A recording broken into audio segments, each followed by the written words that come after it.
Продолжают завозить огромное количество неконтролируемых людей из радикальных исламистских стран, и как результат в Санкт-Петербурге в суд направлено дело в отношении организатора подпольного агентства, нелегально поставлявшего в Россию нянь и сиделок, то есть для самых маленьких, из Юго-Восточной Азии. На скамью подсудимых, я сейчас вам напомню одно дело, друзья мои, на скамью подсудимых отправили 46-летнюю петербурженку, имеющую тройное гражданство. Обвиняемая управляла двумя фирмами, которые помогали жительницам государств Юго-Восточной Азии легализоваться в России. Они получали приглашение на въезд в страну на основании фиктивных трудовых договоров, то есть преступники. А занятия преподавательской деятельностью, многие из них язык не знают, а те, которые знают, знают так, что ты уже задумываешься, что ты не знаешь. Я так, на всякий случай, какая там вообще преподавательская деятельность. В действии они сдать экзамен не могут, тут сейчас стараются замять вопросы вообще сдачи экзаменов. В действительности женщины работали в семьях в качестве няни-сиделок, преимущественно на территории Москвы и Санкт-Петербурга. Ну давайте, друзья, я вам так напомню, на каком фоне это все происходит. Вопросы не решаются, с места ВОЗ не двигается. А я напоминаю вам о деле Гюльчехры Бабакуловой, няни 4-летней Насти Мещеряковой в Москве, которая в 2016 году лишила девочку жизни и потом ходила с ее головой в метро. Утром 29 февраля 2016 года няня осталась с ребенком в квартире на улице Народного ополчения, дождалась, пока девочка уснет. Ну и, собственно говоря, совершила вот эти свои преступления, чтобы скрыть следы, то есть, думал, она действовала абсолютно осмысленно, после чего, значит, она подожгла квартиру и ушла из этой подожженной квартиры.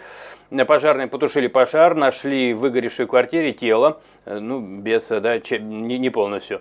Бабакулова доехала на такси до метро Октябрьское поле, развернула коврик и молилась, и при проверке документов показала, значит, часть тела. Это подопечная. Ну, в общем, довольно шумное это дело было, наверное, многие его помнят. Она кричала радикальные различные высказывания.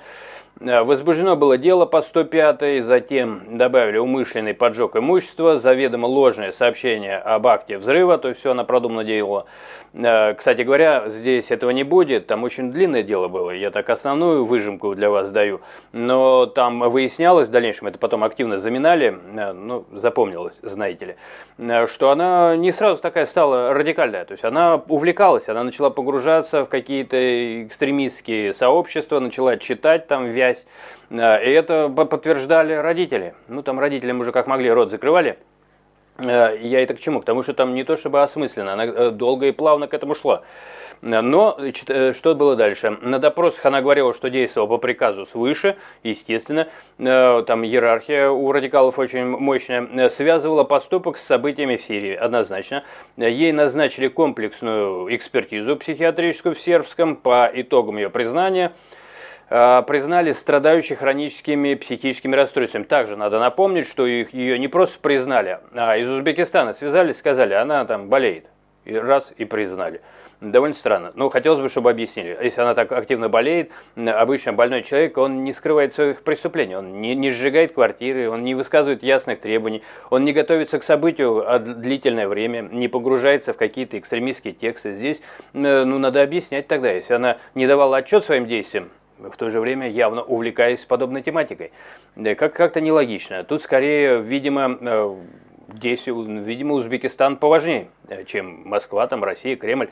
Российские следователи запрашивали данные в Узбекистане, где подтвердили, что она давно, ну, мне кажется, что здесь переставлено местами, но могу уже я чего-то не помнить, что типа они запросили, а там подтвердили, что у нее диагноз. Ну, по-моему, был наоборот. Ну, еще раз, могло в новостях как-то остаться, потом искусственный интеллект все-таки меня собирал, поэтому готов признать, что, может быть, у меня что-то наложилось. Тем не менее, признали ее. Но все равно нелогично-то так-то. Суды несколько раз продлевали ей арест до завершения экспертиз, материалов дела. Основное заседание прошло в Хорошевском районном суде Москвы в октябре 2016 года в закрытом режиме. Суд признал ее формально виновной в убийстве, поджоге и ложном сообщении. Сколько всего она набрала, и все не контролируя себя. То есть откуда же такая логика действий? Ну, да, ладно. О готовящемся взрыве, но освободил от уголовной ответственности именно из-за установленной невменяемости. Так, на всякий случай, невменяемость бывает двух видов, насколько я знаю.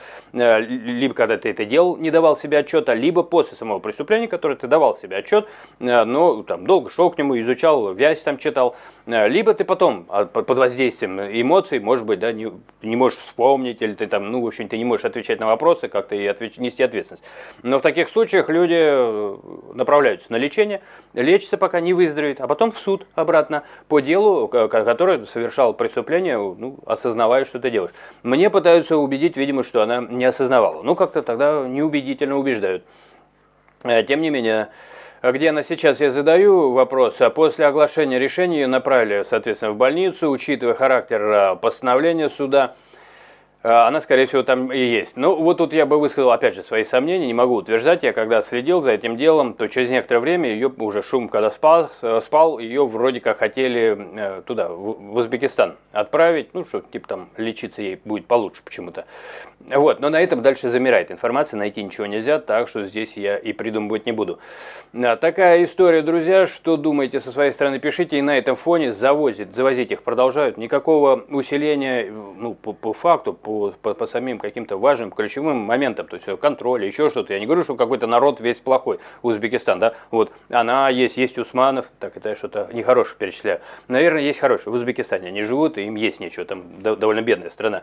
Но есть вот такие деятели, с которыми как-то очень мягко все время все происходит, они события совершают какие-то дела очень странные и опасные. И после вот этих опасных в 2016 году происходит. Сейчас сколько времени прошло? Да, мы живем в 26 году, 10 лет прошло, что-то изменилось с границей, с вниманием. И так будет с Крокусом, тоже что-то поговорили, а Галарова на свободе гуляют, прекрасно себя чувствуют, привет Азербайджану. Да, то есть вот некоторые страны, условно, неприкосновенные. Так хочется уже коллективное письмо открытое написать в Кремль и спросить, мы дань платим, что ли? Там нам еще не пора самим себя, одним из нас, избивать других из нас с криками «Гойда!» и с собачьей головой, понимаете, там в волчьей, чтобы платили дань. То есть мы дань платим. То есть все сражения, битвы Куликова, Косово, Поля, наших предков славян, то есть это просто ноги об этом вытерли, что ли? Да, вот так иногда хочется спросить. Но мы же не будем далеко к половцам заглядывать. Поэтому давайте, друзья, не ниже пола пока что. Смотрим на то, что происходит, у меня вопросы вызывает. Почему за 10 лет так и ничего не решено по поводу миграционной, в принципе, политики, миграционного законодательства? Потому что, ну, явно есть опасность со стороны некоторых стран. Еще раз, не все люди разные. Но такое ощущение, что нет никакого фильтра, который бы ограждал от тех, кто радикально настроен. Они очень свободно попадают. То есть вот это не пытается никак решаться. Еще раз, вот после 2016 года у нас Крокус происходит. Ну, правда, там не Узбекистан, а здесь у нас это из Таджикистана опять. Радикальная организация по национальному признаку, то есть нацисты с оружием в руках. И я не вижу здесь реакции на это. Как сказал Путин, например, он говорит, с оружием в руках, значит, сразу все, кирдык. Нет, никакого кирдыка нету. И я сейчас не по поводу Крокуса, их ловили, там задача была поставлена, что допрашивать, ладно, это я могу понять. Но вот граница просто нараспашку. И еще раз повторяю, на всякий случай, чтобы это не было каким-то шовинизмом, расизмом, люди разные. Просто закон, либо есть, либо его нет. И Бастрыкин, например, в 2024 году сказал о том, что его нет. В плане миграционной политики. Он обратился в сторону Госдумы, получил какие-то хамства в ответ. И я дел никаких не вижу. Какие-то экзамены в школах, которые никто не сдал. Все, вся работа. Какие-то создали, значит, реестры, куда должны добавляться мигранты. Реестры создали, уже один точно такая яркая посадка, или две, когда полицейские за деньги из этих реестров их изымают. Но не работает. Я не про то, что хорошие, плохие полицейские, ну, значит, не работает. Значит, меняйте другой подход. Закройте границу. Ну, сделайте нормальную границу. Не вообще закройте, а сделайте нормально, оформили визу и все. Зачем? Они их ищут по щелям, чтобы в какой-то реестр внести, а потом за деньги его оттуда изымают. В искушение вводите полицейских. Они такие, облика морали. Вынуждены взятки брать со слезами на глазах. Боня на все это смотрит за рубежом и плачет.